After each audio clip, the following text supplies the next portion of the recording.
Boa! Vamos lá, tá na hora. Tá na hora, vamos começar com as crianças, né? Os piquititinhos. E aí, Cláudio? Joia, Fabrício, beleza? Vamos Beleza. lá, colocar fogo no parquinho aqui do INEP.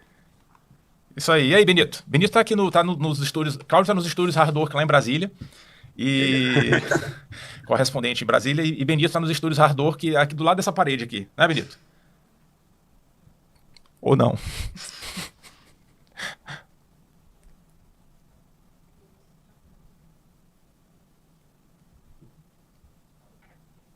Benito? Benito. Estamos aqui, excitadíssimo, esperando. Ansioso. Eu só não tô te vendo se mexer na câmera, mas tudo bem. Mas vamos lá, ó. Vamos lá, agora a gente vai começar a nossa dinâmica, e o ponto é assim: a bola vai pro professor, terminou de falar, passa pro outro, e passa pro outro, passa pro outro, passa pro outro, blá, blá, blá, até a gente fechar a pediatria. Vamos lá? Esquenta a live das lives, pediatria.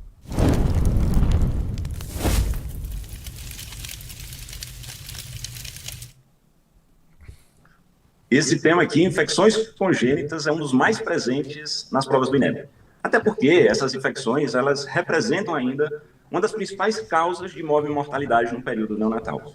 E olhando especificamente para as provas do INEP, três infecções predominam e os pontos principais são em relação à definição do diagnóstico, ou seja, reconhecer qual é o padrão clínico, como também indicar corretamente o tratamento.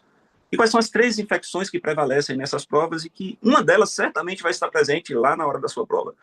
Toxocongênita, infecção causada por citomegalovírus e sífilis congênita. A toxocongênita, ela tem uma tríade clássica. Quando é sintomático, que é o que a questão vai trazer, obviamente, embora na maioria das vezes esses pacientes sejam assintomáticos, na toxocongênita o paciente pode apresentar convulsões, ou ainda hidrocefalia, mais tardiamente atraso do desenvolvimento. Um segundo achado muito comum é a corioretinite, e um outro achado muito característico são as calcificações intracranianas difusas, disseminadas, e nesse contexto, para definição do diagnóstico, o que vai nos guiar inicialmente é o resultado da sorologia. ELISA e IgM por captura. E como tratar esse paciente? O tratamento é com 3 medicamentos, lembre, sulfadiazina, pirimetamina. Em razão da ação antifólica da pirimetamina, eu vou associar o ácido folínico. Um ponto importante deve ser lembrado ainda. Quando esse paciente com toxocongênita que está sintomático, ele apresenta processo inflamatório ou ocular ou do sistema nervoso central, deve-se associar o corticoide por um período mínimo de 30 dias. Por outro lado, na infecção causada por citomegalovírus, o que vai chamar muita atenção é o acometimento do sistema nervoso central. Isso é típico. O paciente pode apresentar microcefalia, ou atrofia cortical, ou ventriculomegalia, ou polimicrogiria, ou ainda lisencefalia e também calcificações cranianas da mesma forma que na toxocongênita. Porém, aqui o padrão é diferente. Essas calcificações não são difusas. Elas estão ali próximas aos ventrículos laterais. São calcificações intracranianas periventriculares. E aqui não vamos nos guiar para definir o diagnóstico no resultado da sorologia IgM e IgG, não, nada disso. Por ser mais sensível e mais específico, o exame que vai apontar para o diagnóstico é PCR. PCR, por exemplo, na urina, que idealmente deve ser coletado nas 3 primeiras semanas de vida. E como vamos tratar esse paciente com citomegalovirose congênita? Pode ser com ganciclovir, naquele sintomático grave, droga que vai ser administrada intravenosa por 6 semanas, ou naqueles quadros mais leves ou moderados, valganciclovir por um período de 6 meses.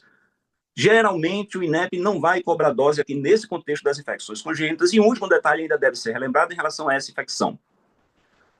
Uma complicação tardia muito frequente da citomegalovirose congênita é a surdez neurosensorial, mas cuidado, ela não é um achado exclusivo dessa infecção congênita. Na sífilis congênita tardia, por exemplo, a tríade clássica qual é? Surdez neurosensorial, acometimento ocular, ceratite intersticial e ainda a presença dos dentes de Hudson. Mas como o INEP prefere, de fato, a sífilis congênita, é válido relembrar o que aparece, o padrão clínico que vai se evidenciar já no período neonatal. Sífilis congênita precoce, eu vou observar, por exemplo, que o paciente apresenta o exantema maculopapular, pênfigo sifilítico, palato ogival, fissuras periorais, uma dor óssea, a imobilidade reflexa, a criança vai para o banho e fica irritada, durante a troca das fraldas, fica chorando, é a pseudoparalisia de Parrot, ou ainda uma rinorreia serossanguinolenta, tudo apontando para a sífilis congênita precoce, e por isso precisamos tratar o paciente, e esse ponto é muito importante pensando nas provas organizadas pelo INEP. da suspeita de sífilis congênita, o que vai guiar o tratamento não é o resultado do VDRL, é o que foi feito com a mãe durante a assistência pré-natal. Se o tratamento da mãe da criança foi realizado como não deveria ter sido feito, ou nem foi realizado, eu preciso observar, além do VDRL e de notificar o caso, eu preciso observar o resultado da punção licórica, da punção lombar. Porque se líquido estiver alterado, é um caso de neurosífilis e só existe um tratamento, que é a penicilina cristalina, intravenosa 10 dias. Se o líquido estiver normal, o que fazer? Segundo o protocolo do Ministério da Saúde, que é o adotado pelas provas do INEP, vamos observar o resultado do hemograma, quando podemos identificar sinais precoces, como anemia, sinais precoces da doença, como também o resultado da radiografia de ossos longos, quando pode ser identificado, por exemplo, osteocondrite ou periostite. Se há alguma alteração nesses outros exames, mas o líquido está normal, e o exame físico completo normal também, sífilis sem neurosífilis, o tratamento pode ser da mesma forma, com penicilina cristalina, ou também penicilina procaína, com esse paciente em casa. E se tudo estiver absolutamente normal, seja exame laboratorial, seja exame de imagem ou exame físico que você fez no paciente, penicilina, benzatina para esse paciente, dose única, porque a mãe não foi tratada ou foi tratada de forma inadequada. Se o tratamento da mulher foi correto, eu comparo o resultado do teste não treponêmico da criança com o da mãe. Criança com VDRL não reagente, ok. Segmento de puericultura, criança exposta, e vou acompanhando esse VDRL, a queda até ele ficar não reagente, porque ele também poderia ser 2 diluições a menos que o da mãe. Quando eu comparo o VDRL, por outro lado, e ele é 2 diluições superior ao da mãe ou do RN, eu vou conduzir como sendo filho de uma mulher que não foi tratada. Só lembrando, por fim, e até invadindo um pouco a medicina preventiva, lembre-se, sífilis congênita, sífilis gestacional, toxoplasmose congênita, toxoplasmose gestacional, sífilis adquirida, zika congênita e síndrome da rubéola congênita são doenças de notificação obrigatória.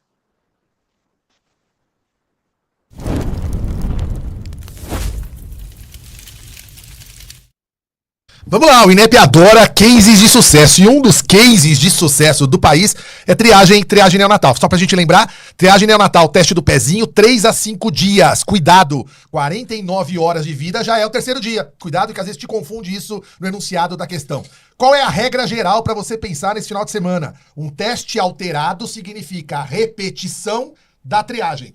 Teste alterado, repetição da triagem. Não é direto confirmatório, a não ser que você esteja diante de uma doença muito grave, de muita urgência de diagnóstico, ou cujo teste não está mais disponível. Então, por exemplo, TSH. TSH alterado, ou seja, teste do pezinho alterado para hipotireoidismo, você não tem muito tempo. Lembra que você tem que tratar até 15 dias de vida, porque tem a ver com neurônio. Portanto, não dá tempo de repetir a triagem, vai direto pro confirmatório. O confirmatório, geralmente, é o mesmo exame da triagem. É o TSH, só que agora ele é feito no sangue. Então, guarda essa regra. Se não dá tempo, vai direto para o confirmatório. Um outro exemplo, para fibrose cística, a tripsina imunorreativa, é a triagem. Ela veio alterada, a gente geralmente passa pro confirmatório. Por quê? Porque o IRT só vai servir no primeiro mês. Até você ter o resultado na tua mão, pode ser que já tenha passado o primeiro mês e aí não serve mais diagnóstico pelo IRT, vai ter que ser o teste do suor. Então a regra básica é teste alterado, repete o teste ou confirma, dependendo da gravidade da situação. Por falar em teste, vamos lembrar um teste clínico que está na moda, o teste do olhinho. Teste do olhinho feito com oftalmoscópio, não é com lanterna. Lembra que teste do olhinho não é só na maternidade, teste do olhinho é feito também na puericultura várias vezes. E o teste do olhinho alterado, você vai pensar, claro, na catarata congênita, mas lembra que está na moda falar de retinoblastoma. Thiago Leifert pode aparecer na prova do INEP, pode sim, na banca INEP. Então lembrar do retinoblastoma como um possível também diagnóstico de um teste do olhinho alterado. Vamos lembrar na orelha que existem dois testes, a emissão otoacústica para criança normal, para todas as crianças que não têm fator de risco. E o potencial evocado do tronco auditivo, só pelo nome é um nome mais chique, só pelo nome você percebe que é um exame mais aprofundado. Eu uso para quem? Para quem tem fator de risco para deficiência auditiva. Tem uma lista enorme, vamos guardar talvez o mais importante. Criança está na UTI. Se a criança pisou na UTI neonatal, ela já tem indicação de fazer uma triagem auditiva com um exame que avalia perda neurosensorial, até porque ele deve ter ventilado, até porque deve ter recebido droga ototóxica, então você vai fazer a avaliação com um exame um pouco mais aprofundado. E lembrar do teste do coração, que é para cardiopatia crítica. Cardiopatia crítica não é qualquer cardiopatia, é aquela cardiopatia que depende da patência do canal arterial, e por isso que você faz o teste também antes da criança ter alta da maternidade. Triagem neonatal, case de sucesso, guarda isso para esse final de semana.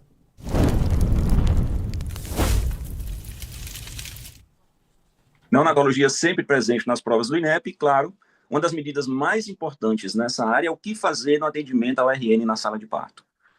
Geralmente, a questão aborda o RN, que é um pré-termo tardio, com 35, 36 semanas de gestação, ou RN termo. E nesse contexto, o ponto importante a ser observado inicialmente é o padrão de respiração, como também o tônus muscular.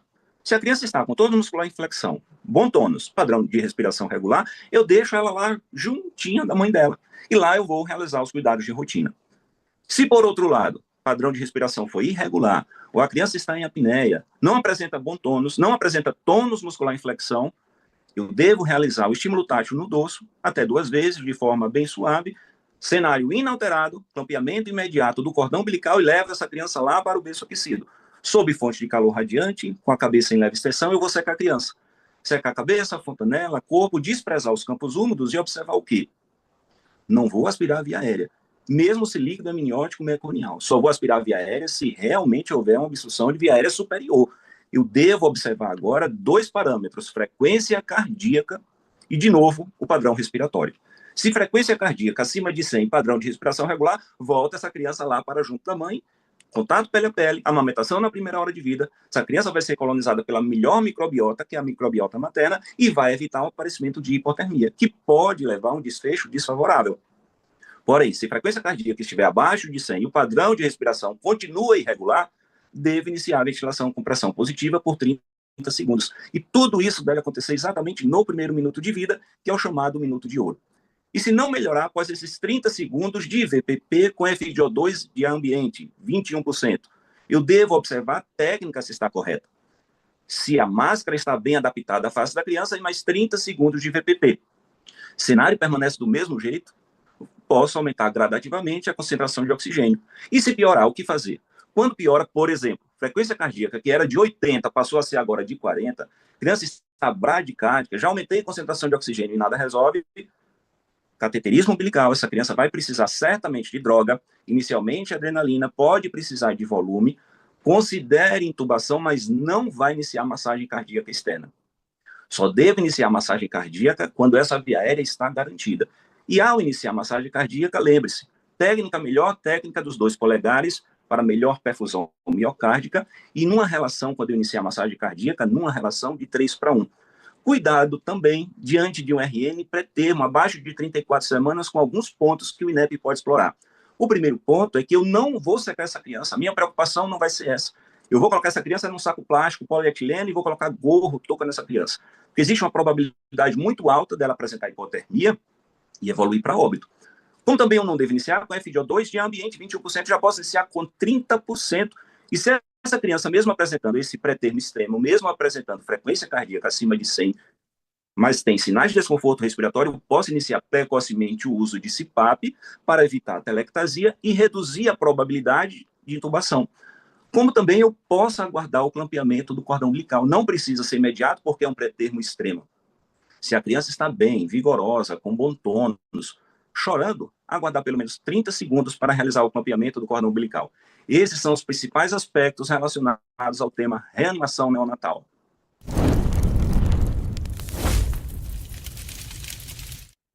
Ó, vem comigo, ó, uma fratura na diáfise, assim, espiral, hemorragia conjuntival numa criança sacudida, uma queimadura em luvas, em meias, lesões muito esquisitas na tua prova, lesões lineares, lesões na bunda, lesões no abdômen, lesões nas costas, né? IST, lesões de IST em criança, tudo isso que causa esse desconforto na leitura da questão, pensa em maus tratos, né? Uma condição, infelizmente, em ascensão, portanto, também um assunto recorrente dentro da banca do INEP. E aí, viu, identificou, achou suspeito, e não interessa tanto a suspeita quanto o diagnóstico, eu vou repetir, tanto a suspeita, se deu a ideia para você na questão de prova, já vai na alternativa. Vou comunicar o conselho tutelar. E vai comunicar o conselho tutelar. Na prática, você comunica quem você quiser, mas na prova vai comunicar o conselho tutelar. Não é 190, não é polícia, não é guarda civil metropolitana, não é patrulha canina, vai comunicar o conselho tutelar da região onde a criança mora. Não é a região do hospital onde você trabalha, a região onde a criança mora. Isso vale para criança, isso vale para adolescente. Cuidado, às vezes aparece lá maus tratos, uma violência em 13, 14, 15, 16, 17 anos. É a mesma conduta que você tem para um bebezinho bebezinho de 3 meses, de 4 meses de idade. Outra coisa importante, essa comunicação ela é obrigatória, né? Importante, não é facultativa. Outra coisa legal de você lembrar que além dessa comunicação que ela é legal, digamos assim, ela é ética, também temos a comunicação administrativa. O sistema de saúde do nosso país tem que saber que está acontecendo violência. Então você também tem uma obrigação administrativa. Lembra que violência é doença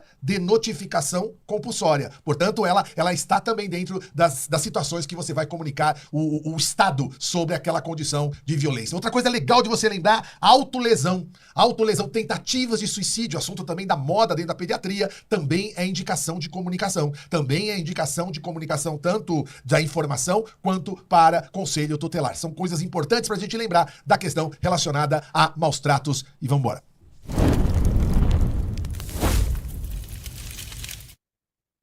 Icterícia neonatal, sem dúvida alguma, é uma das condições mais frequentes no RN. E a gente precisa saber o seguinte, o ponto-chave é reconhecer o que está dentro do normal, o que é esperado, ou seja, é uma icterícia fisiológica, ou que passa a assumir um padrão patológico, a coisa está esquisita. Provavelmente existe uma doença por trás, algo que está causando essa icterícia. E, portanto, a necessidade de uma investigação precoce, dosando minimamente bilirrubina total e frações, como também iniciando a conduta que muitas vezes é decorrente de uma hiperbilirrubinemia indireta, essa icterícia vai ser com fototerapia para evitar quadros graves como encefalopatia bilirrubínica, quadro de Kernicterus. No recém-nascido termo adequado para idade gestacional saudável, a icterícia fisiológica ela vai surgir ali por volta de 36, 48 horas de vida, tem o pico entre o terceiro e o quarto dia de vida e tudo se resolve ainda na primeira semana de vida. No pré-termo demora um pouco mais. E ao examinar o paciente, você vai perceber que essa icterícia não ultrapassa a zona 3 de Kramer. Então, o valor estimado aí de bilirrubina deve ser em torno de 12 a 15 miligramas por decilitro. Quando estamos diante de um outro padrão que fugiu a isso, é a icterícia patológica. Ela iniciou precocemente, subiu muito rápido os níveis de bilirrubina, mais de meio miligrama por decilitro a cada hora, ou em 24 horas mais de 5 miligramas. Além disso, está em zona 4 ou zona 5 de Kramer. E está demorando a resolver. A criança já completou 7, 8, 10, 15 dias de vida. Provavelmente existe alguma doença que está levando ao aparecimento dessa icterícia. Dentre as causas da icterícia no período neonatal, é válido considerar especialmente as causas hemolíticas, que pode ser um defeito na membrana do eritrócito que provoca hemólise, por exemplo, a esferocitose, ou em razão de uma deficiência enzimática. A criança tem anemia por deficiência de G6PD, ou essa criança pode ser falcêmica, pode ser uma criança com hemoglobinopatia, ou o que mais aparece nas provas do INEP. Aumento de bilirrubina indireta decorrente de hemólise, não só por uma imaturidade transitória na conjugação hepática, mas por conta de uma incompatibilidade materno-fetal, que pode ser ABO ou RH. ABO, quadro leve. Mãe O, RNA ou B. A criança também pode se necessitar de fototerapia, mas não tem nenhum achado crítico do ponto de vista clínico, nenhum sinal de gravidade, diferente do que acontece na incompatibilidade de RH. Mãe, fator RH negativo, primeira gestação aconteceu, ela passou a conhecer o antígeno, passou a produzir anticorpo, na segunda gestação, reação antígeno-anticorpo forte, e aí vai ocorrer hemólise, essa criança já vai aparecer nos primeiros dias de vida com anemia, hepatosplenomegalia, sinais de choque, hemoglobina de 4, icterícia já em zona 4 ou zona 5, às vezes até uma hidropsia fetal ou óbito fetal. Muita atenção, especialmente com esses quadros de incompatibilidade materno-fetal, ABO e RH, quando devemos, além de dosar bilirrubinas, observar ainda a classificação sanguínea da mãe do recém-nascido, mas também o cumbis direto no RN, pensando em compatibilidade ABO, e cumbis indireto na mãe do RN, pensando em compatibilidade RH. Lembre-se ainda que o leite materno pode provocar icterícia, se for associado à amamentação, existe uma perda de peso e o problema está na técnica, na posição e também na pega durante as mamadas, ou pode ser elementos do próprio leite materno que causam essa icterícia, e nessas duas situações não iremos interromper a lactação. Como também o RN pode apresentar um quadro de colestase, apresentar uma icterícia decorrente do aumento de bilirrubina direta. E nesse contexto específico, a principal hipótese diagnóstica que precisa ser considerada é a atresia de vias biliares. Quando o paciente vai apresentar colúria, porque a bilirrubina direta passa pela filtração glomerular, acolia ou hipocolia fecal, porque não há drenagem da secreção biliar, como também ele vai apresentar icterícia e ainda pode apresentar prurido ou xantomas em razão do acúmulo da bile. E nesse caso é importante solicitar exames, desde a dosagem das bilirrubinas até a biópsia hepática, porque a conduta é cirúrgica, e se não for feita essa cirurgia, que é a cirurgia de Kasai nos primeiros 2 meses, essa criança vai evoluir para fibrose hepática, cirrose hepática e vai necessitar de um transplante hepático. cenário que a gente não deseja. Esses são os principais pontos relacionados à icterícia neonatal. Lembre-se, icterícia fisiológica, leve, mais tardia, quadro autolimitado. Icterícia patológica, precoce, mais rápida e potencialmente grave.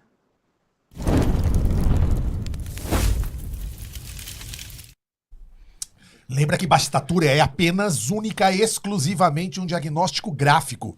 Você responde uma questão dessas lendo uma palavrinha só ali no enunciado da questão. Se o score Z da estatura está abaixo do -2 ou percentil 3, se você ainda é adepto ao percentil, o diagnóstico é baixa estatura, que é apenas uma condição.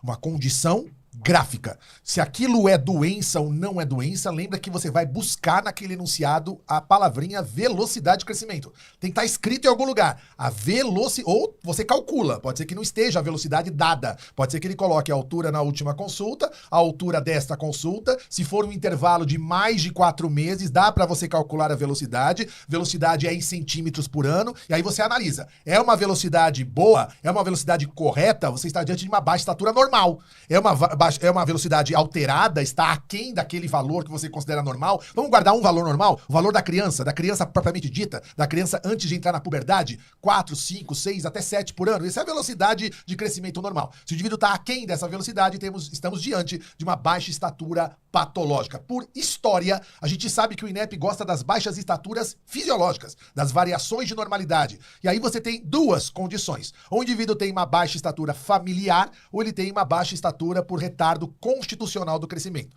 Baixa estatura familiar, o nome está dizendo. Você vai encontrar um pai baixo, uma mãe baixa, ou os dois baixos. Você vai encontrar uma velocidade normal, claro, velocidade tem que ser normal. Você vai encontrar um prognóstico de altura ruim, claro, se os pais são baixos, o indivíduo deve terminar num canal mais baixo. E quando você faz uma idade óssea, a idade óssea mostra que não há nenhuma reserva, ou seja, a idade óssea é compatível com a idade cronológica. Baixa estatura familiar. E nós temos o retardo constitucional do crescimento. O retardo constitucional do crescimento, você poderia trocar aqui, ó, na véspera da prova, por uma palavrinha chamada lerdeza. Lerdeza. Você vai perceber no enunciado da questão que o indivíduo ou a família é lerda. Então você vai encontrar uma mãe que menstruou tarde, você vai encontrar um pai que fez a barba tarde, ou disse que foi baixinho na adolescência, mas depois ele cresceu. Você vai encontrar a própria história do paciente de ter um atraso nas manifestações da puberdade. Então, se a média de entrada do menino na puberdade é 10 anos, você vai ver um menino com 12, com 13, que ainda não entrou em puberdade. Você vai ver uma menina cuja média de entrada na puberdade é em torno de 10 anos, você vai ver ela por volta de 13 anos ainda sem peito. Então isso vai te dar a dica que o indivíduo seja lerdo. Portanto, é um retardo constitucional do crescimento. A velocidade vai estar normal. Velocidade de crescimento, repito, vai estar normal. E quando você faz uma idade óssea, a idade óssea vai te mostrar, e você vai ver ali no enunciado, que ela está atrasada em relação à idade cronológica. Vamos lembrar disso, né? Idade óssea atrasada é uma idade óssea de 2 anos de atraso. Você vai ver uma disparidade entre o valor da idade óssea e o valor da idade cronológica de 2 anos. Aí você está diante de um retardo constitucional do crescimento. Esse indivíduo com retardo, ele vai chegar. O prognóstico é melhor, né? Pode ser que ele chegue, não no percentil 90 de altura, obviamente, mas ele chega numa situação melhor em termos de crescimento. O indivíduo com baixa estatura familiar, vocês imaginam que o prognóstico já não é muito bom, né? O gato subiu no telhado, pode ser que ele não chegue numa altura boa. Então, o truque, o pulo do gato da questão é você achar a velocidade. A velocidade vai te direcionar para um lado ou para o outro lado. Boa, boa. Isso aí, ó. Pediatria foi isso. Tá vendo? Benito, Cláudio. Valeu. Valeu, pessoal. A gente se encontra na live, hein? Sexta-feira. É isso aí. Então, o esquenta começando, mas tem uma coisa que tá faltando aqui. Tá faltando uma coisa aqui. Tem quase 1.000 pessoas aqui ao vivo agora. Não sei se você está vendo ao vivo ou não, mas tem quase 1.000 pessoas aqui. E eu estou espantado com apenas 300 likes. Como assim 300 likes? O que é isso? Que conversa é essa? Pode soltar. Olha, ninguém tem obrigação de fazer esquenta. Tem obrigação de fazer esquenta? Não tem obrigação de fazer esquenta. Tem obrigação de fazer esquenta? Não tem. Não tem. Então, peraí, papai, né? Sábado de manhã, podia estar dormindo, né, Fabio? Hoje? Eu não era para dizer que tu estava aqui do meu lado, mas enfim, a gente podia estar fazendo outras coisas, mas não, né? Não, a gente está aqui. Então, bota o like aqui. Eu não sei se faz diferença alguma esse negócio de like. Como todo mundo fala, tem que falar também, mas é uma forma da gente verificar o nível do nosso prestígio, né? E do prestígio de quem falou aqui ainda há pouco, né, da pediatria. Então, não sou eu que estou pedindo, não, é Benito e Cláudio, por favor, isso, já mais de 500, isso. Eu acho que aqui tem que ter pelo menos mais de 600 agora, depois a gente sobe a meta. Mas dá um like aí. Então, a dinâmica do esquenta é essa. Já sacou, né? Qual que é a dinâmica? E alguém perguntou assim, não tem os slides? Ui, não tem os slides, não tem, papai. Desapegue dessas coisas. Veja, esse não é o momento para ficar vendo slides carregados, dando a falsa impressão de que a gente está aprendendo alguma coisa. Tu assististe alguma aula, algum grupo de aulas, vários temas sendo discutidos esses dias? Deve ter assistido, não viu? Cheio de slide? Tá. Fala aí de 3 temas que tu viste. Não pega. Veja, a questão aqui é a gente se concentrar e ouvindo as coisas e dizer assim, lembro disso, beleza. Opa, isso aqui é um detalhezinho que eu preciso checar. Essa é a dinâmica de revisão, sabe? Revisão é para isso. É para a gente ativar aquilo que tá por aqui, conectar uns pontinhos e checar algo que a gente precisa ter um pouquinho mais de atenção. É para isso que essa dinâmica existe. Além da gente se conectar à prova e na hora que chegar na prova olhar assim, opa, isso aqui eu já sabia que ia aparecer, eu sei que a banca gosta disso e não vou perder tempo com bobeira. Entendeu? Essa é a pegada. Muito bom, passou dos 600. É isso aí. Esse é o time hard work. Mas ó, vamos seguir. Foi o esquenta da pediatria, 6 temas importantes e a gente vai continuar agora com um pedacinho da prova que vai ser muito valorizada. Já é, mas vai ser mais ainda pelo INEP. Medicina de Família e Comunidade.